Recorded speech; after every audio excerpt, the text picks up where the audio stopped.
En primer lugar, la primera ponencia va a correr a cargo de Mónica Parrilla. Mónica Parrilla es ingeniera técnica forestal por la Escuela de Palencia, es máster en gestión de residuos y lleva 17 años trabajando en Greenpeace, de los cuales los últimos 5 años es responsable de las campañas de incendios forestales. Mónica, tienes la palabra.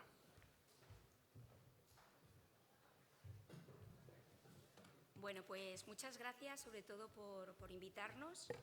También muchísimas gracias por asegurar un espacio para las organizaciones ecologistas. Estamos viviendo un año excepcionalmente caluroso. Nos estamos acostumbrando a que cada mes es históricamente más caluroso. Estamos hablando de olas de calor, de sequías prolongadas por el cambio climático.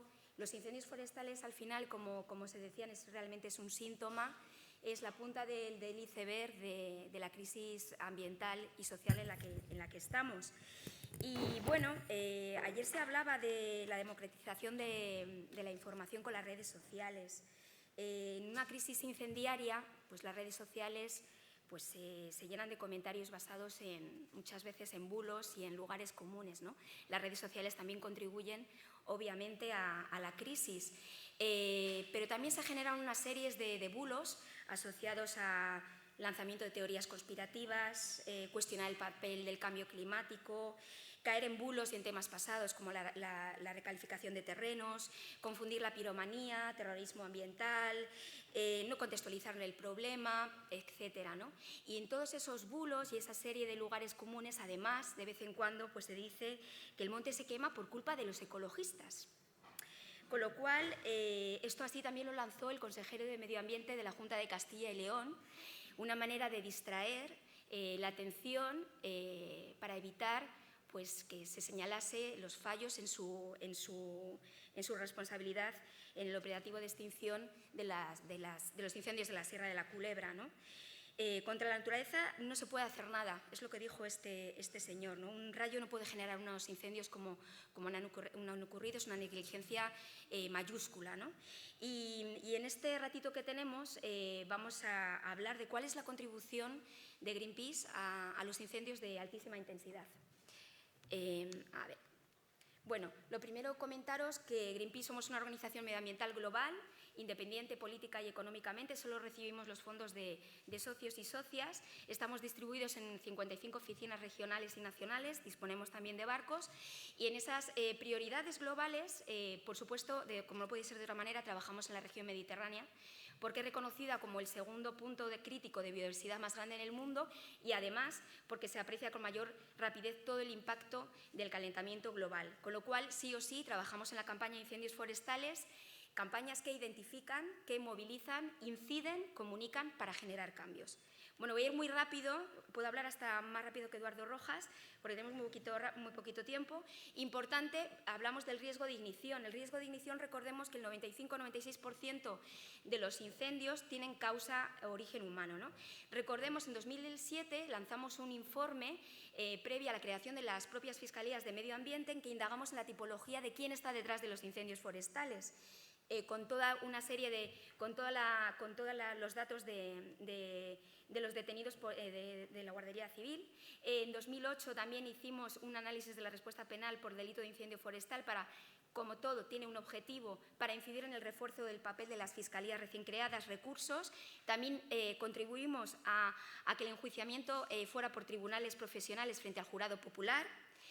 Y estudiamos la estadística para generar estrategias por territorios. Como sabéis, la estadística de incendios forestales se recoge en 4 grandes regiones. Entonces, desde ahí también lanzamos campañas que estén vinculadas precisamente a ese riesgo de ignición, es decir, la probabilidad que se inicie el fuego. Por ejemplo, en la región noroeste hablamos de ese intencionado. Detrás de ese intencionado, los medios de comunicación, mucha sociedad percibe ese beneficio del uso del fuego como algo terrorista y criminal, cuando es, por ejemplo, como vemos en la región noroeste, el uso cultural del fuego, ¿no? Aquí tenemos muchos debates porque necesitamos esas alternativas del uso del fuego precisamente en que cada vez hay días con más riesgos de incendio. Bueno, y una serie de utilizar estas estadísticas precisamente para incidir en la reducción de la siniestralidad.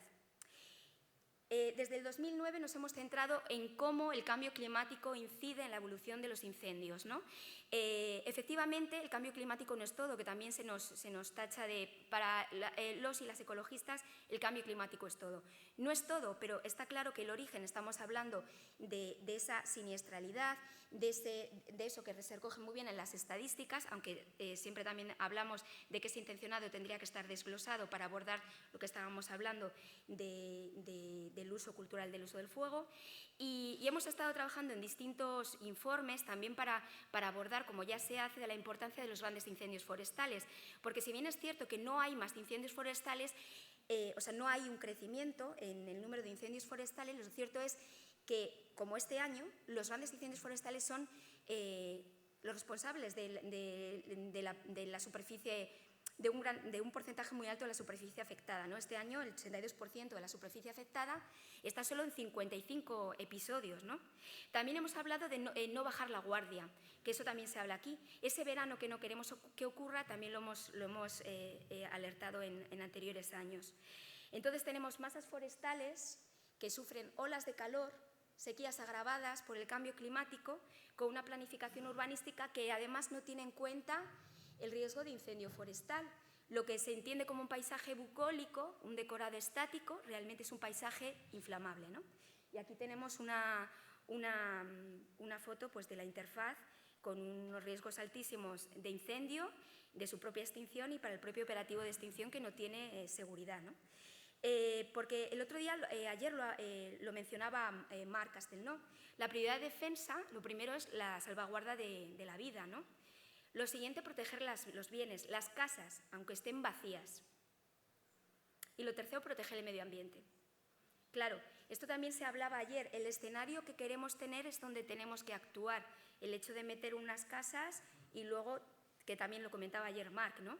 O también esa planificación urbanística que no tiene en cuenta el riesgo de incendio forestal y, bueno, luego hablamos del factor exposición. Con lo cual, en 2018 quisimos ver cuál era la radiografía sobre el incumplimiento en los planes preventivos y de emergencia local. La Ley de Montes, en su artículo 48, define que las zonas de alto riesgo de incendio forestal tienen que tener unos planes preventivos. Además, la Directriz Básica de Protección Civil marca que esas zonas de alto riesgo de incendio forestal tienen que tener planes de emergencia local. Y además, las personas tenemos que hacer planes de autoprotección. Cuando hicimos esas peticiones de información y esa radiografía, vimos la alerta de que el 80% de los municipios que están en zonas de alto riesgo no cumplen con los planes de emergencia local y los preventivos testimoniales. En 2019, la Fiscalía de Medio Ambiente, en sus memorias, es la primera vez que hace un llamamiento de obligatoriedad a los alcaldes y alcaldesas, que son los garantes de estos planes, ¿no? Vale. Dificultades también, que estamos actualizando este informe, la heterogeneidad de la zonificación de las zonas de alto riesgo, la disparidad legislativa, el grado de desarrollo de la planificación, la escala de la planificación, las instituciones competentes, la vigencia de los planes, la estructura y contenido diferenciado, la nomenclatura al concepto de planes de prevención y, bueno, un temazo, el acceso a la información, ¿no? Greenpeace somos una organización de sociedad civil en el que de las más grandes a nivel internacional, por no decir la más grande, y el acceso a la información es una asignatura pendiente, ¿no? O sea, es algo... Y luego la autoprotección. También hemos generado herramientas de percepción del riesgo. La percepción del riesgo, mucha gente se va, pues hay un aumento de interfaz a una urbanización, se pone su casa con unas arizónicas, la sensación de vivir en comunidad es vivir en aislado, con lo cual nos vamos al bosque y no asumimos cuáles son los impactos que hay en el medio natural, entre los cuales están los incendios forestales. Esos planes de autoprotección tan desconocidos, que es importante, cuando una persona conoce la percepción del riesgo, es cuando va a prevenir el incendio y cuando va a asumir también y mitigar luego cuando lleguen las llamas, ¿no? Hicimos esta calculadora, que son unas 15 preguntas, que es una herramienta también para generar esa comunicación, que yo creo que también en el sector forestal tenemos que mejorar mucho la comunicación y cómo llevar nuestros mensajes, ¿no? Generamos esta calculadora que lo que hace al final es hacer una serie de auto-checking de cómo percibes tú el riesgo, ¿no? Desde cara de, como os digo, de cómo rodeas tu casa, a si tienes la chimenea limpia, a si sabes cuándo te tienes que confinar, a si puede llegar un camión de bomberos a tu misma puerta, ¿no? Cosas súper elementales. Cuando vemos el modelo de riesgo, también se ha hablado, también nos centramos para generar la campaña. El riesgo igual a la probabilidad de evento para trabajar en la disminución de igniciones por la vulnerabilidad social, por el perjuicio potencial. En este sentido, con la capacidad de intervención durante el evento, hemos trabajado en demandar el cumplimiento de la normativa de Ley de Montes y Directiva Básica de Protección Civil, la susceptibilidad, fragilidad, estamos trabajando en aumento de percepción del riesgo y vamos al siguiente paso, que es trabajar en la exposición. La exposición de territorios resilientes ante incendios forestales, que esto luego hablará mi compañera Lourdes de WWF, la exposición deberá concretarse a través de ordenación eficaz y coherente, por ejemplo, en planificación urbanística también, intervención preventiva de la gestión de espacios forestales y rurales que puedan disminuir la intensidad y propagación de los incendios en el caso que se produzcan. La política de tolerancia cero a los incendios no ha funcionado en ningún país, tampoco la queremos, evidentemente. El reto de la gestión no debería ser eliminar los incendios, eso de todos contra el fuego, no, sino crear paisajes que generen regímenes de incendios sostenibles, tanto ecológica como socialmente. Bueno, aquí veis los porcentajes de superficie forestal con planes de ordenación de las comunidades autónomas, o sea que asignatura pendiente. Y luego, en estos últimos años, nos hemos vinculado en cómo vincular ese abandono rural al agravamiento de los incendios. España es el segundo país con superficie forestal en la Unión Europea, lejos de esas dinámicas de vamos a plantar más, de repoblaciones, el Día del Árbol. Lo que tenemos es que el abandono rural ha supuesto 4 millones de hectáreas de tierra de cultivo abandonadas, que eso lo que ha supuesto que se conviertan en eriales, en procesos de matorralización. Tenemos además que la población ocupada en este sector, en el tema agrícola, ha descendido un 82% y el número de explotaciones se ha reducido un 31%. Ayer se decía que se habla de certificación y aumento de superficie forestal como algo antagónico y no lo es, porque lo que estamos hablando es que ese imaginario, la gente cuando habla pensamos en desertificación, pensamos en desiertos y nada más lejos de la realidad. Los desiertos son ecosistemas muy válidos, otra cosa es que sea difícil la supervivencia ahí para el ser humano, pero es un ecosistema. Lo que estamos hablando es de un aumento de superficie forestal, de masas forestales muy vulnerables, lo que se llaman zonas secas, que además son más proclives a arder. Y además hablamos de la España vaciada. La España vaciada del reto demográfico es una cuestión ecologista y es una cuestión... el 85% del territorio vive en tan solo el 20% de la población. Como bien dice la coordinadora de la España vaciada, dicen, ser pocos no resta derechos y además es una población fundamental, como hemos estado hablando, ¿no? El mundo rural empleaba más de 4 millones de personas en los años 60 y actualmente no supera los 900.000. Hay una reducción de 10% de las explotaciones ganaderas de los años 60, pero las unidades ganaderas, los animales, se han triplicado. Y esto es en las falsas soluciones al reto demográfico como las macrogranjas. Y permitidme decir que ayer me resultó impactante que el decano de Ingeniero de Montes pusiera las macrogranjas como que no era algo tampoco tan alertante, cuando resulta que las macrogranjas tenemos un problema en nuestro país de escasez de agua contaminada, entre ellas por contaminación por nitratos y además mal gestionada, un 80% va a regadío, ¿no? Entonces, la contaminación del agua, estamos hablando de los bosques, lo importante, los ODS para la protección del agua, sin embargo, el decano de Ingeniero de Montes apunta a las macrogranjas como una buena fuente para hacer biogás, ¿no? Entonces, es importante que tengamos también un papel más amplio de miras, ¿no? Al despoblamiento además se une algo que marca también el propio reto demográfico, el envejecimiento y la masculinización. 2 de cada 3 personas que abandonan el pueblo son mujeres.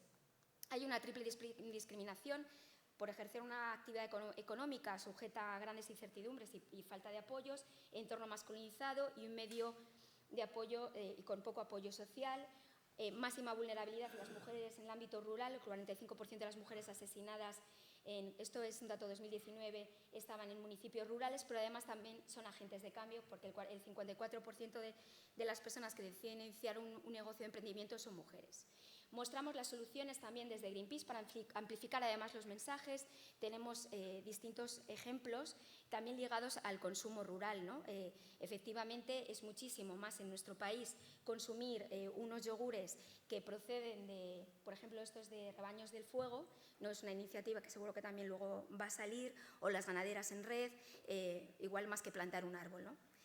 Apadrinar un cultivo abandonado, gestión de derechos sin perder la titularidad para los terrenos de cultivos abandonados y que ayude a evitar esa propagación de incendio forestal. La resina, los pinares de mi pueblo, producto sostenible, además guarda y vigilante de los pinares. Y luego una cosa muy importante, que es que las administraciones públicas, la administración del Estado, es el primer consumidor de alimentos. ¿Por qué no incidimos también en la Ley 9/2017 de contratos del sector público, ¿no? El 58% del mercado de restauración colectiva solo está en manos de 4 empresas para comedores escolares. Tenemos el problema del arraigo territorial, que es que cuando tú accedes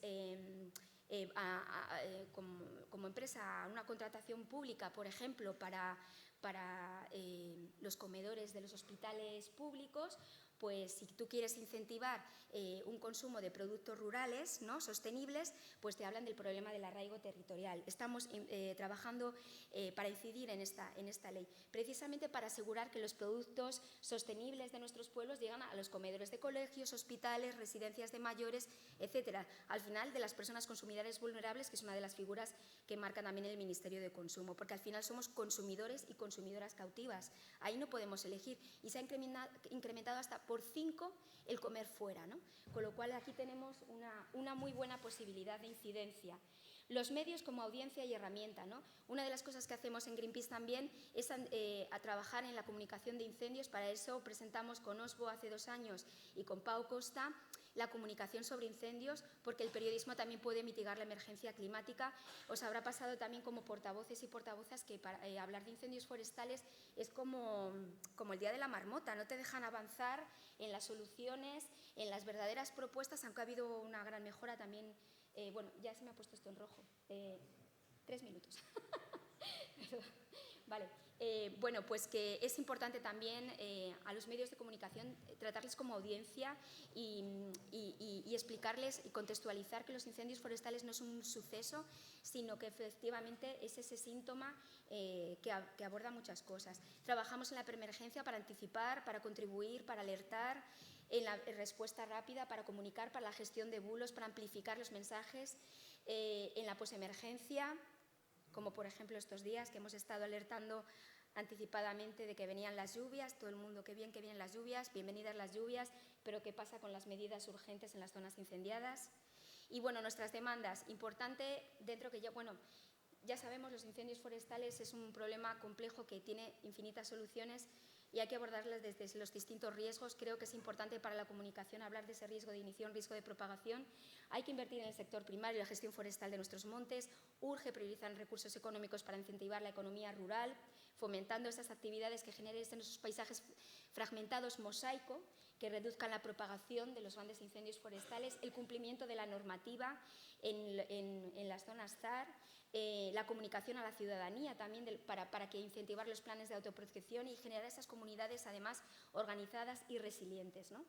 Incluso prohibir algunos tipos de interfaz urbano-forestal y bueno, servicios operativos, por supuesto, esa categoría de bombero forestal, esas condiciones dignas y también generar esos espacios de defensa, ¿no? Hicimos ese ejercicio de cuánto se invierte en los montes. Es muy difícil, prácticamente imposible generar, o sea, con los presupuestos autonómicos, diputaciones forales, provinciales, las distintas epígrafes, no se diferencia prevención de extinción, no existen datos normalizados. Para saber cuál es la superficie forestal gestionada de forma sostenible también es súper complicado y así incluso el Plan Forestal español lo dice. Y por eso, a lo largo del día de hoy, vamos a presentar una propuesta de disposición adicional a la Ley de los Presupuestos Generales del Estado. Sabemos que la competencia es autonómica, pero los incendios forestales se previenen y apagan cuando se negocian los presupuestos. Consideramos que 300.000 hectáreas calcinadas en 55 grandes incendios, 3 personas fallecidas, 30.000 personas desalojadas, requieren de una ampliación de requerimientos de la coordinación del CLIF, y eso requiere entonces traducirse en mayor presupuestos. Seguimiento permanente de la ejecución de planes, ya acabó. Publicación de los planes de zonas ZAR y un fondo de apoyo permanente a la prevención de incendios y gestión forestal sostenible. Gracias. En 15 minutos